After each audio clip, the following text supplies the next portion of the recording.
back. This is Boomer Life on CL 650. Don't you listen to what the man said. He said. Hey, and welcome back to the show. This is CL 650 Boomer Life, and we're talking about NexGen Hearing, getting tested for hearing aids, and we're going through the steps with Dr. Ted Venema. And Mandy Fish is a registered audiologist and owner of a NexGen Hearing location and clinic in West Vancouver, and you're at Bellevue and 24th, right? That's right. In Dunderave. Yes. Okay. So we've gone through the kind of steps, the case history about who you're actually talking to, what their hearing loss is. You've done the testing, and now you have an audiograph of how their hearing has been affected. And what is the next step? Okay, we really spend a great deal of time explaining the audiogram and the graph of their hearing so that they have a good understanding of exactly where the issues are. In other words, whether it's the bass or the treble, whether they require medical management and need a referral, or whether they're potentially a good candidate for hearing aids. Mm-hmm. Once they have a good understanding... Are most people a good candidate for hearing aids?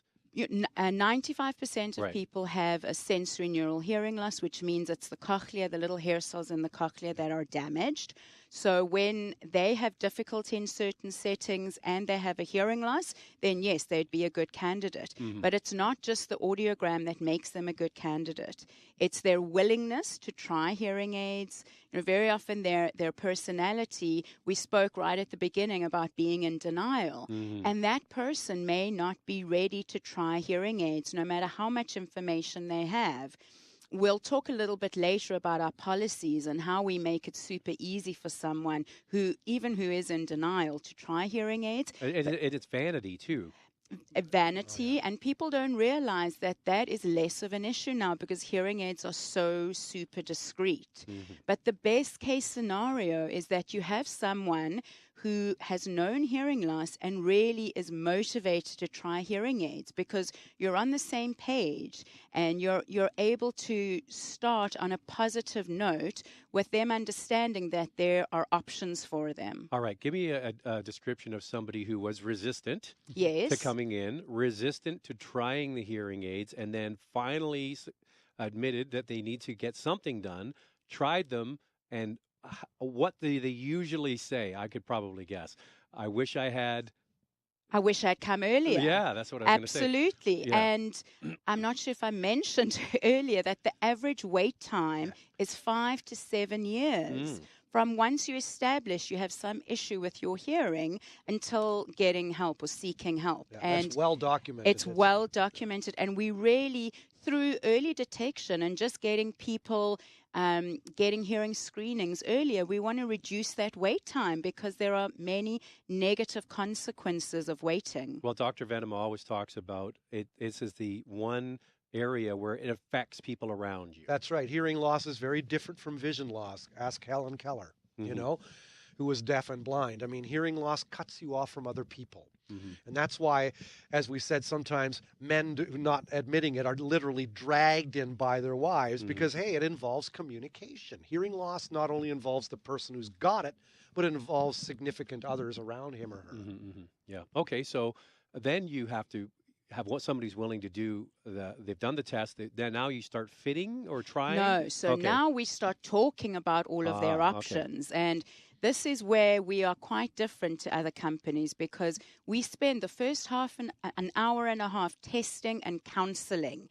We don't just simply, pop hearing aids in their ears and say, here you go. We actually make a decision with them. And that decision is based on, firstly, their hearing loss, but most importantly, their hearing needs and their lifestyle. Mm-hmm. And hearing aids come with many different levels of technology, and they also come in different styles. And we need to explain all the different styles and the different levels of technology. And also price, right? And price. Right. Now, the level of technology determines the price. Mm-hmm. So, for example, when you've got a very basic hearing aid, you can get hearing aids for as little as $695. Mm-hmm. But you can also get hearing aids for over $3,000 per ear. And where this is important is your lifestyle. For example, someone who is mainly in quiet situations, mainly at home, not very socially active, would be fine with very basic technology, which really just amplifies sounds in their home environment and doesn't have significant technology to reduce the impact of noise. Whereas someone who is, let's say, a baby boomer in the corporate world, managing a company, attending many meetings, traveling, in many social interactions, they would be an example of someone who has very high demands on their hearing, and they would require automaticity and flexibility from the hearing aids with very advanced features. That's where you'd be looking at more expensive hearing aids. Wow. All right. So now you've counseled them. What are the steps after that? Okay, so we've decided what style we're going with. It could be an in-the-ear product, or it could be an over-the-ear product, which is very popular nowadays.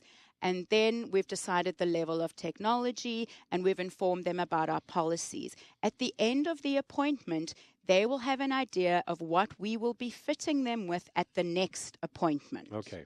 So this is all your initial consultation, This right? is all part of the initial consultation, yes. Okay, so what happens at the next visit? Okay, so we book the appointment for the actual fitting of the hearing aids. Now, as Ted says, and I love this phrase, he says that your audiogram or the graph of your hearing is the bedrock of information required to program the hearing aids, and it really is. We take that audiogram and the results from the audiogram and input it into our computer software. And the software, there are many different types of software for different manufacturers. The ones that we have selected, we input it into that specific software, and we come up with a specific prescription for that client based on their individual hearing loss. We then determine, based on their hearing loss, whether they require different programs for different listening situations, for example, in quieter settings versus noisier gatherings. And I also found out from one of, or actually several of your company representatives that have been on previous shows that you even have apps on your phone so you can switch from quiet mode to noisy That's mode. quite right. Yeah. So you can decide to manually change the programs if you would like to with a little remote control or an app on your phone, or alternatively, the hearing aids can automatically make that adjustment for you by monitoring the environment really thousands of times a second. They're calculating all this information and making changes based on your surroundings. So the advent of the microchip has changed everything, hasn't it? No kidding. Yeah. All right. So now you would think that you take this audiogram, right? Yes. And then you run it through the computer and you come out with the prescription and you put it in the hearing aid. Well, then that's that, right? But that's quite. not that. So there are still adjustments that have to be made. Now, why would that be? If you have the hearing loss and you have the program and then it counters it, why wouldn't it just be a simple, we're just boosting the frequencies? So what's the secret sauce there? Okay, that's a great question. And presbycusis, which is hearing loss as a result of the aging process that Ted explained earlier, happens progressively over many years, actually decades. And because it's so slow and progressive, your auditory system, your brain that pretty much hears, perceives sound, takes a long time to get to that point, and you don't realize the sound that you're missing. Now, if we suddenly give you a prescription with the full amount of volume that you require at the onset, no one would wear hearing aids. It would be overwhelming. Really? Absolutely. So it's sensory overload. It is. It's auditory overload. That's exactly what it is. We need to get you more comfortable hearing again, and you're hearing in a different way because it's not how you heard 40 years ago or 30 years ago. Now you, in essence, have to relearn sounds because of the damage in your ears. Those little hair cells are not restored by hearing aids. That's so correct. we're using the remaining hair cells that are still intact, and we're enhancing your hearing using those hair cells. What's the best way to describe that? Is there any way to describe that to somebody that doesn't know they have hearing loss and then going to a hearing aid? Is everything a little bit, is it too bright? Is it too, If what's you the give description? the person too much, amplification, as Mandy says, if you throw them into the deep end of the pool, Mm-hmm. okay, the person's going to say, "Oh, that sounds too loud. It's too harsh, too tinny." Right. Tinny is common. Tinny, It's yeah. because they're usually delivering high pitches. Sure. You take baby steps. You enter from the shallow end of the pool. A person has to get used to hearing aids. But it's not the same sound as your natural hearing. It's a representation. You know, of it. that's why I like the word hearing aid. Mm-hmm. They aid. It's like a cane for a bad knee. Mhm. They help. And Mhm. this is the part where counseling and explanation really come into play. Delivering on expectations, right? Absolutely. So you've got Yeah. realistic expectations Yeah. because you've known the limitations of Mhm. hearing aids. And one thing we didn't mention is that we actually measure what the hearing aids are putting out. Yeah, so what is that? Because as you said earlier, Zach, you said, "Oh, so you're just programming the hearing aids and then isn't that good enough?" Mhm. Well, the software is predicting what the hearing aid's going to do. Now let's find out what it's actually doing. Let's measure the sound from the hearing aid to make darn sure it's appropriate for your hearing loss. Mhm. And so we take a tiny tube and slide that down your ear canal so it's close to your eardrum. Carefully place the hearing aid in the ear, and we literally, physically measure the sound coming out of the hearing aid to make sure, is it doing what the software said it was going to do? Okay. So it's almost like taking a biopsy if we suspect a disease. You want to prove it. Mhm. You want to verify. Verily I say unto thee. So that's what's the truth? real ear measurement. That's called real ear measurement. Okay. It's a very critical part of the hearing aid fitting process. All right. So we're going through the different steps of when you visit a NexGen Hearing location.